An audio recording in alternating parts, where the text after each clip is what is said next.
सहनाववतु सहनौ भुनक्तु सह वीर्यं करवावहै तेजस्विनावधीतमस्तु मा विद्विषावहै।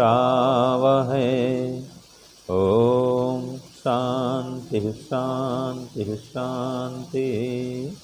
हे ईश्वर, हम यह पठन पाठन आपको प्राप्त करने और कराने के लिए साधन के रूप में करने जा रहे हैं। इस कर्म को और इसके कर्म फल को भी आपको अर्पित करते हैं। ओम शांति शांति शांति। सबको सादर नमस्ते जी। हमारा वैशेषिक दर्शन का पाठ चल रहा है, जिसमें हमने 7वां अध्याय पूरा किया था, है ना जी। और हमने ये पढ़ा था समवाय संबंध का स्वरूप क्या है। तो क्या है समवाय संबंध स्वरूप? एक ही है, सत्ता के समान, जो कि द्रव्य गुण कर्म में रहने वाला है ना जी। और परत्व और अपरत्व ये भी हमने पढ़ा था। क्यों जी पद्मनाभ जी? परत्व गुण किसे कहते हैं? पास होना। और अपरत्व माने क्या है जी संतोष जी? दूर होना। हाँ, अपरत्व माने पास होना, परत्व माने दूर होना। तो इसको बोलते हैं परे हट जाने, मतलब परे हट माने दूर हो, तो ये तो पर है, ठीक है ना। और अपर माने पास। जैसे कि एक, हाँ जी, आपने सुना होगा कलेक्टर और अपर कलेक्टर, सुना आपने? कमिश्नर, अपर कमिश्नर। तो अपर माने जो छोटा होता है उससे जल्दी मिल सकते हैं, अपर, ठीक है ना। निकट है आपसे मिलने के लिए वो, और बड़े से मिलने को समय लगता है। तो अपर माने निकट वाला और पर माने दूर वाला। ये हमने पढ़ा था, परत्व और अपरत्व। अब शुरू चलेगा सूत्र 1 अष्टम अध्याय प्रथम आहनिक, है ना। तो परत्व और अपरत्व का परीक्षण हो गया। अब कह रहा है बुद्धि इदानीम परीक्षते, अब बुद्धि की परीक्षा की जाएगी। और बुद्धि माने क्या है? ज्ञानम, दर्शनम। देखो इति अनर्थांतरम, ये सब पर्यायवाची है। बुद्धि माने ज्ञान भी होता है, दर्शन भी होता है। तो इस सूत्र में क्या कहा है? सूत्रे ज्ञान शब्द उपास्य, इसमें ज्ञान शब्द पढ़ा गया है, ठीक है। तत्परीक्षण आ जाए, इसके परीक्षण करने के लिए। यहाँ पर शब्द क्या है? बुद्धि है, लेकिन सूत्र में क्या दिया है? ज्ञान। तो द्रव्येषु ज्ञानम व्याख्यातम, ये सूत्र 1 हो गया। अब इसका प्रश्न लिखिए।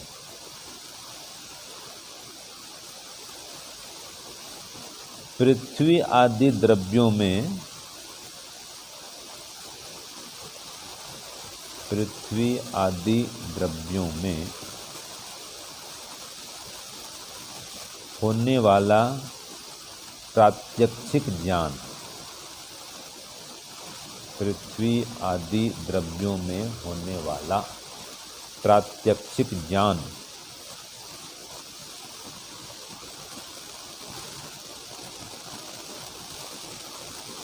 कब,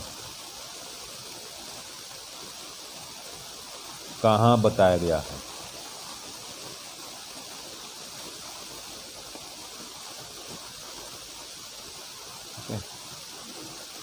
ये प्रश्न हुआ, तो उत्तर लिखिए। पृथ्वी आदि द्रव्यों में होने वाला प्रात्यक्षिक ज्ञान, इसको दोहराइए। तो प्रश्न लिखे थे ना, इसको रिपीट करिए। पृथ्वी आदि द्रव्यों में होने वाला प्रात्यक्षिक ज्ञान पहले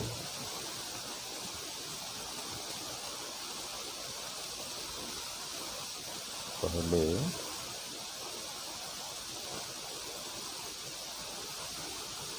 4:1:6 में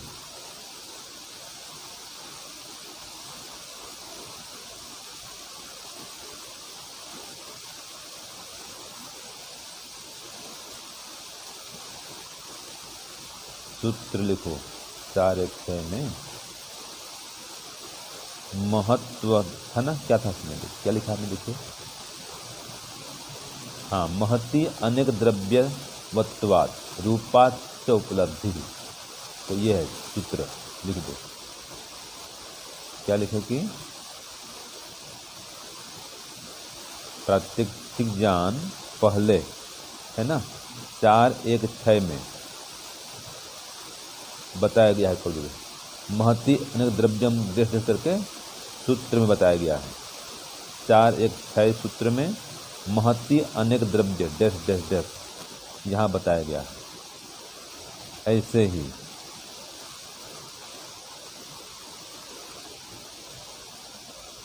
ही रूप रस गंध स्पर्शवती पृथ्वी, ठीक है, डैश डैश करो आपः, डैश डैश करो तेजः, लिख लो और क्या प्रमाण हो जाएगा। आदि सूत्रों में द्वितीय अध्याय के प्रथम महानिक में बताया गया है। ये तो संकेत कर दिया ना जी, पुस्तक देख लो। रूप रस गंध स्पर्शवती पृथ्वी, फिर रूप रस स्पर्शवती आपः, फिर तेजः, ये सब डैश डैश कर दो, पुस्तक में लिखा है, देखिए। तो इन सूत्रों में, ठीक है, द्वितीय अध्याय के प्रथम आहानिक में बताया गया है।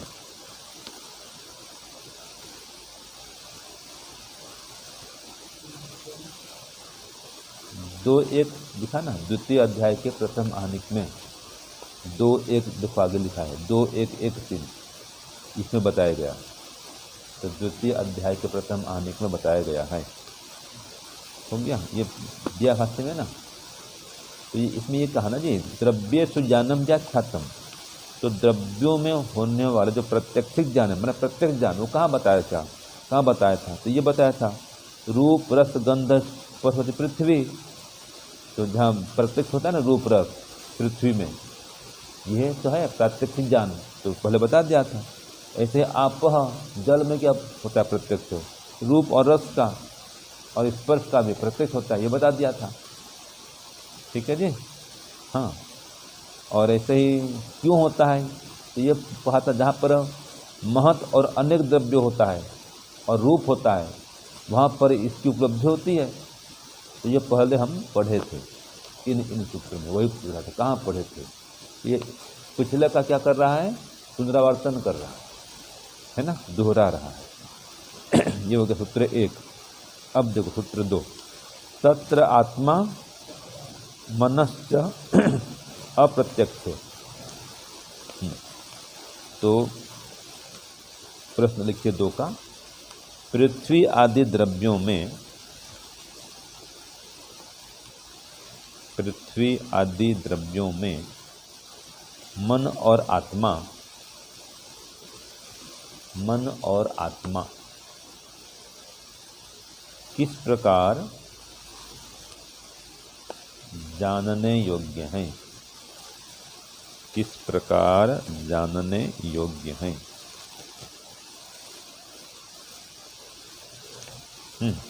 प्रश्न हो गया। तो तत्र आत्मा मनश्च अप्रत्यक्ष कहा, माने इसका प्रत्यक्ष ज्ञान नहीं होता है। इसका दिखाऊंगा, पर देखो इसमें क्या कहा, आत्मा और मन को किस प्रकार जानेंगे, किस प्रकार जानने के योग्य हैं। तो आत्मा और मन को क्या देखते हैं आँख से, क्या हाथ से छूते हैं क्या? जैसे ये जल का ज्ञान हुआ था, पृथ्वी का ज्ञान हुआ, वायु का ज्ञान हुआ, क्या ऐसे ज्ञान होता है जी मन का आत्मा का? नहीं होता। तो कैसे होता है, अप्रत्यक्ष से, माने अप्रत्यक्ष रूप से, माने अनुमान से इसका ज्ञान होता है। लिखो सूत्र का अर्थ लिखिए, पृथ्वी आदि द्रव्यों में मन और आत्मा, पृथ्वी आदि द्रव्यों में मन और आत्मा अनुमान से जानने योग्य हैं।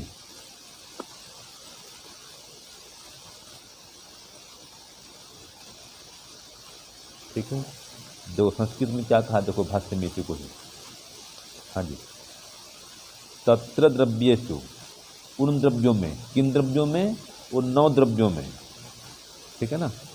तो मन और आत्मा भी है ना, तो तत्र द्रव्येषु, ये पृथ्वी आदि 9 द्रव्यों में, ठीक है। यहाँ भी वो भी कर सकते हैं, पृथ्वी आदि 9 भी लिख सकते हैं, ज़्यादा जिसको स्पष्ट करना हो तो, ठीक है जी। तो भूलेंगे नहीं कि 9 द्रव्य हैं, बार बार मन में बता रहेगा। तो पृथ्वी आदि 9 द्रव्यों में आत्मा और मन, जो क्या कहा है, आत्मा मन से अप्रत्यक्ष है ना, अर्थात लैंगिक ज्ञान के द्रव्य, ऐसे द्रव्य हैं ये कि इनका अप्रत्यक्ष ज्ञान होता है, माने लैंगिक ज्ञान होता है। लैंगिक माने क्या होता है, लिंग माने लक्षण, कैसा लक्षण, अनुमान से जिसको जानेंगे। लिंग ज्ञान माने अनुमान ज्ञान, नहीं पड़ता योग शास्त्र में, लिंग प्रमाण माने अनुमान प्रमाण, ठीक है। तो लैंगिक ज्ञान के द्रव्य, तो इन द्रव्यों में लैंगिक ज्ञान होता है, लैंगिक लिंग से ज्ञान होता है, लिंग में लक्षण, ठीक है। हाँ, स्त्रीलिंग वहाँ भी तो लिंग से ज्ञान होता है, स्त्रीलिंग पुल्लिंग ज्ञान होता है, ये स्त्री पुरुष है, ऐसे यहाँ पर रखा है। तो चकारोत्तर प्रकार अर्थ कहा, यहाँ पर जो चकार दिया है ना, मनश्च, इस प्रकार अर्थ में इन दोनों प्रकारों का, मन और आत्मा का ज्ञान कैसे होगा, अनुमान से होगा। इसलिए को जो अर्थ कर दिया है, लैंगिक ज्ञानवंत आकाशादयश्च, जो आकाशादि पदार्थ है ना, ये अनुमान से ज्ञान करने वाले हैं। आकाश भी ऐसा ही है, ये आकाश दिख रहा है, आकाश माने खाली स्थान, जो निरअवयवा, ये अवयव से रहित पदार्थ है। देखो क्या लिखा है, निरअवयवा पदार्था संति, माने क्या अर्थ हुआ जी, बस जी, कौन कौन, हाँ आकाश आदि, जिसमें कि मन भी आत्मा भी है, यह अवयव से रहित है ना, इसलिए ये अनुमान से जानने के योग्य हैं। हो गया। तो आत्मा और मन किस प्रकार जानने योग्य है जी पद्मनाभ जी, अनुमान से जानने के योग्य, अनुमान जानते, प्रत्यक्ष जानते इनको नहीं जान सकते, है ना।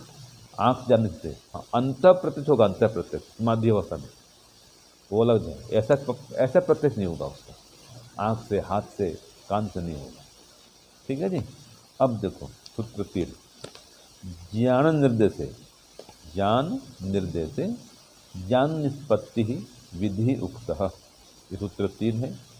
तो इसमें क्या कहा है कि ज्ञान की उत्पत्ति कैसे होती है जी, देखो तत् ज्ञानम कथम निष्पद्यते, निष्पद्यते माने उत्पन्न होता है, लिख लो, निष्पद्यते माने उत्पद्यते माने उत्पन्न होता है, इति स्मर्यते, ये याद दिला रहे हैं, है ना। लिखो प्रश्न, ज्ञान की उत्पत्ति विधि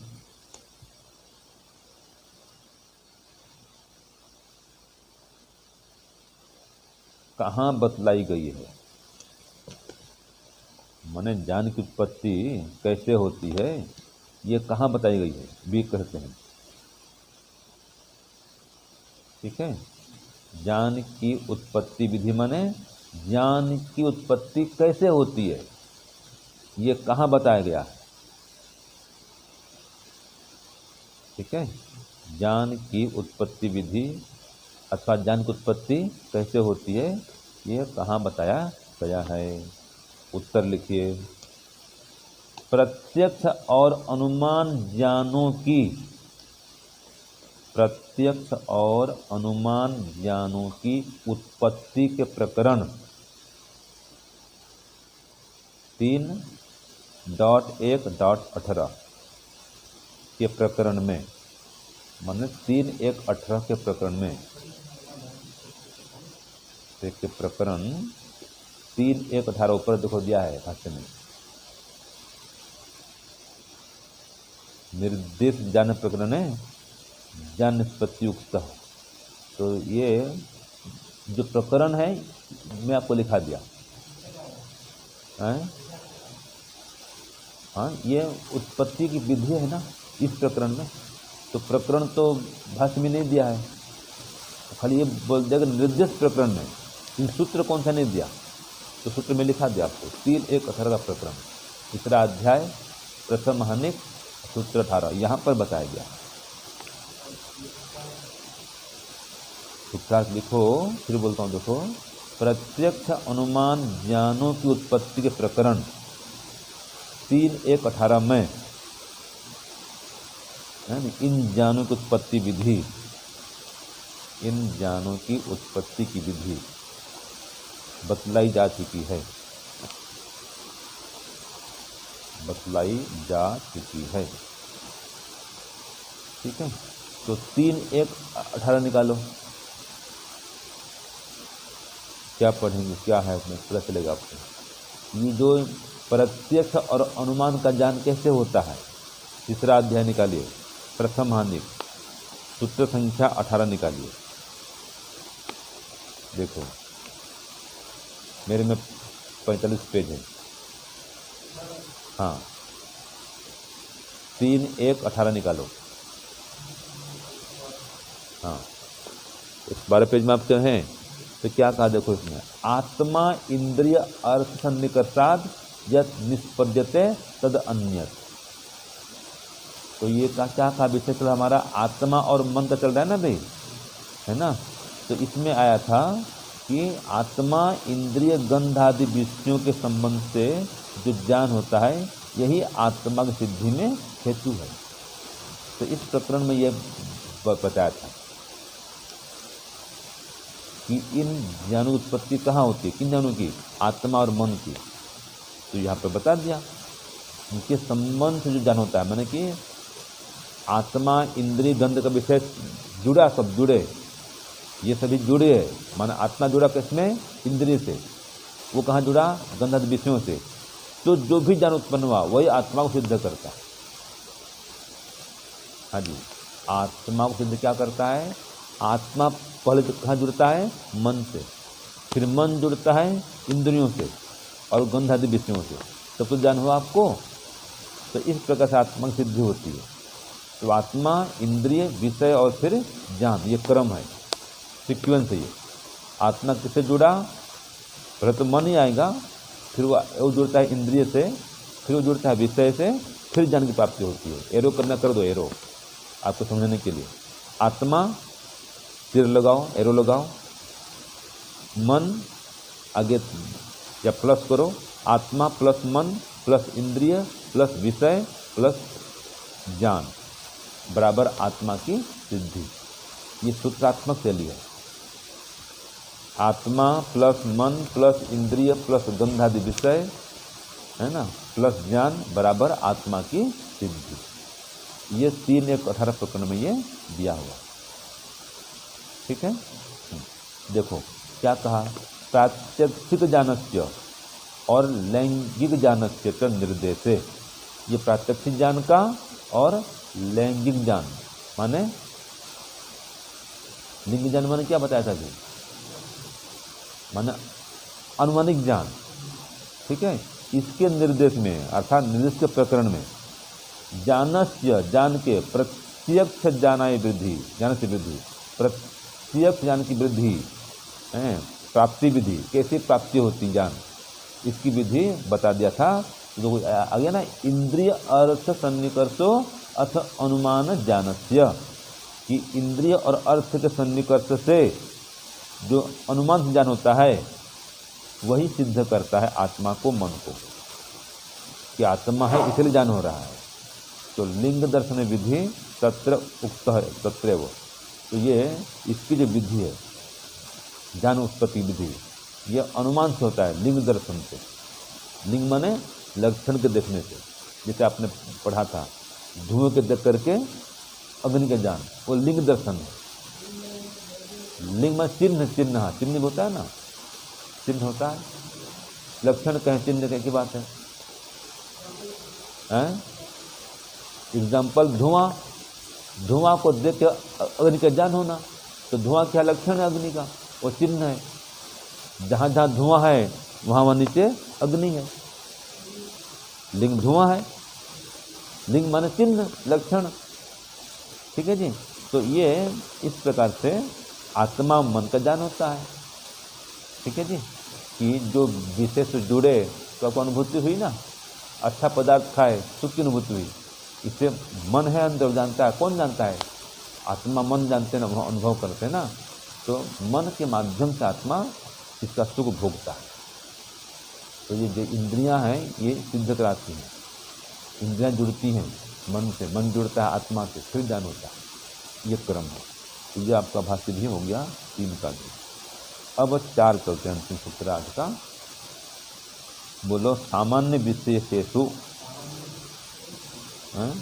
अच्छा गुण कर्मसु, बोलो गुण कर्मसु सन्निकृष्टेषु ज्ञान निष्पत्ते द्रव्य कारणम। द्रव्यम क्या है? द्रव्यम दिया आपने, मेरे में छूट गया। द्रव्यम कारणम, ठीक है। तो इसका लिखो प्रश्न, सूत्र 4 का। गुण और कर्मों का ज्ञान, अच्छा विषय चल रहा है देखो। गुण और कर्मों का ज्ञान कब और कैसे होता है? ये हुई ना बात। गुण और कर्मों का ज्ञान कब और कैसे होता है?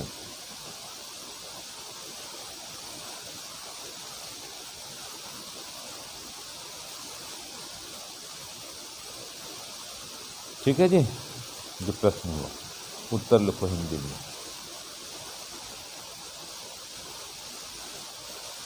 देखो, जब इंद्रियों के साथ, जब इंद्रियों के साथ गुण और कर्मों का सन्निकर्ष होता है, जब इंद्रियों के साथ गुण और कर्मों का सन्निकर्ष होता है, तब गुण और कर्मों का ज्ञान होता है। फिर बोलता हूं, देखिए, जब इंद्रियों के साथ गुण और कर्मों का सन्निकर्ष होता है, तब गुण और कर्मों का ज्ञान होता है। ठीक है जी। आगे लिखिए, इस प्रक्रिया में द्रव्य मूल कारण है। इस प्रक्रिया में द्रव्य मूल कारण है। क्योंकि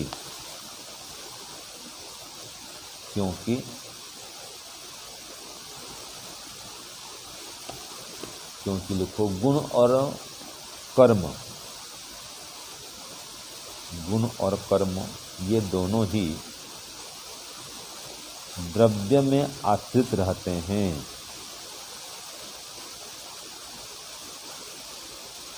स्वतंत्र नहीं।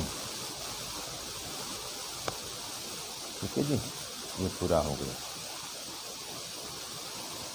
तो ठीक कहा, गुण और कर्म को ज्ञान कैसे होता है? रूप गुण है, कैसे ज्ञान होगा? जब सन्निकर्ष होगा इंद्रिय से, आंख से देखेंगे तो ज्ञान होगा। गंध है, ज्ञान कैसे होगा? जब नाक से सूंघेंगे। यही कह रहा है, जब इंद्रियों से इसका सन्निकर्ष होता है गुण अथवा कर्म का, तब तो इनका ज्ञान होगा। लेकिन इसमें द्रव्य मूल कारण है। खाली गुण तो कहीं मिलेगा आपको नहीं। क्यों जी? खाली गुण तो मिलेगा नहीं, कर्म मिलता है, ये जो द्रव्य उसमें मिलता है। इसलिए द्रव्य को देखते हैं तो इसमें गुण और कर्मों का ज्ञान होता है, क्योंकि ये गुण कर्म द्रव्य में आश्रित रहते हैं, अलग से कहीं मिलते नहीं। तो कोई कठिन तो नहीं है, सरल है। ठीक है। तो ये बस इतना इसमें कहा है कि जब इंद्रियां जुड़ती हैं, इससे गुण और सन्निकर्ष से इनका संबंध होता है, तो इनका ज्ञान होता है। तो गुण और कर्म का संबंध कैसे होता है? द्रव्य के माध्यम से। द्रव्य को देखते हैं आप ना, तो उस द्रव्य में क्या रंग है, क्या रूप है, कैसे क्या कर्म हो रहा है, तो जानते हैं। मतलब सीधी बात है, द्रव्य को देखने से उसका ज्ञान होता है, उसके गुण और कर्म का। देखने पर, छूने पर, सूंघने पर। ठीक है। हाँ जी, क्या करने पर? और हाँ, छूने पर भी। गर्म है कि ठंडा है, छू के देखो, है कि ना। तो गुण क्या है, गर्म और ठंडा, ठंडा और गर्म। तो छू के देखो पता चलेगा। तो किसको छोगे, द्रव्य को। द्रव्य को छोगे तो उसका गुण पता चलेगा, चिकना है कि कठोर है कि कोमल है कि गर्म है कि ठंडा है, आदि आदि। तो ये कह रहा है। तो स्पष्ट हो गया। लो सूत्रकार भी पूरा हो। ओम शांति शांति शांति। सर्वेभ्यो नमः। सबको सादर नमः।